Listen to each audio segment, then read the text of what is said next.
L'Estacade de la Folie est un ouvrage qui sert au raccordement nord de Poitiers, c'est-à-dire que ce n'est pas sur la ligne à grande vitesse à proprement parler, mais permet au train de se raccorder sur Poitiers.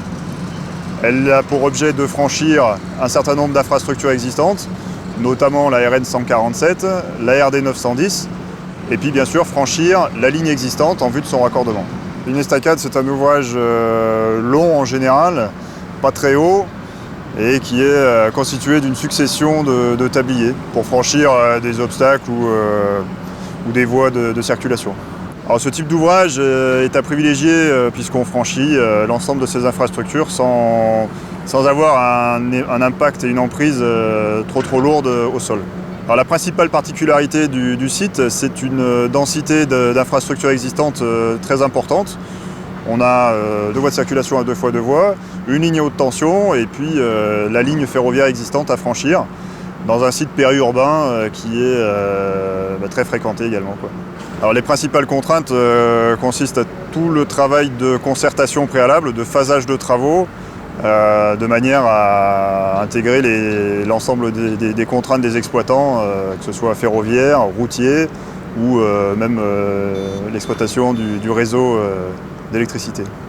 Pour conserver le même mode de conception d'ouvrage, nous avons été conduits à réaliser un giratoire et un échangeur entre les 2 voiries principales qui sillonnent le secteur. Sur la RN 147 et sur la RD 910, on est de l'ordre de 35 000 véhicules jour. Donc on est sur 2 axes quand même relativement à fort trafic et très circulés. Donc avec des contraintes assez importantes données par chacun des gestionnaires qui sont perceptibles et qui se comprennent bien. On a 2 axes à 2 fois 2 voies. Lorsqu'on coupe une voie pour ramener le trafic à 2 fois 1, forcément de suite ça amène des perturbations, des phénomènes de bouchons. Donc là, un des grands principes qui nous avait été demandé au départ par les gestionnaires, c'était de maintenir de manière que possible, et sur la RN c'était vraiment un entrant principal, de maintenir à 2 fois 2 voies quoi qu'il arrive les travaux. Le fait de se retrouver à piloter ce projet et de l'avoir à notre charge simplifie pour nous quelque part le phasage des travaux, puisque ça permet de mieux l'appréhender et de le coller au mieux de nos besoins en termes de gêne au trafic, en lien avec les gestionnaires pour leur demander les arrêtés de circulation qui en dépendent. Ce week-end, nous allons réaliser une opération de levage assez exceptionnelle puisque nous allons mettre en place des caissons métalliques de à peu près 115 tonnes chacun au-dessus des voies SNCF. Donc cette opération nécessite bien sûr une interruption de circulation des trains. Donc, c'était des opérations qui ont été programmées il y a plus de 2 ans, bien avant même qu'on ait démarré les études d'avant-projet et l'ensemble de la définition de ces éléments-là.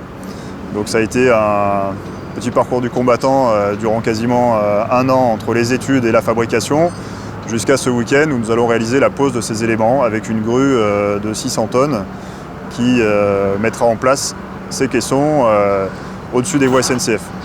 À la suite, ces caissons ils serviront de support au tablier qui franchira la voie SNCF existante.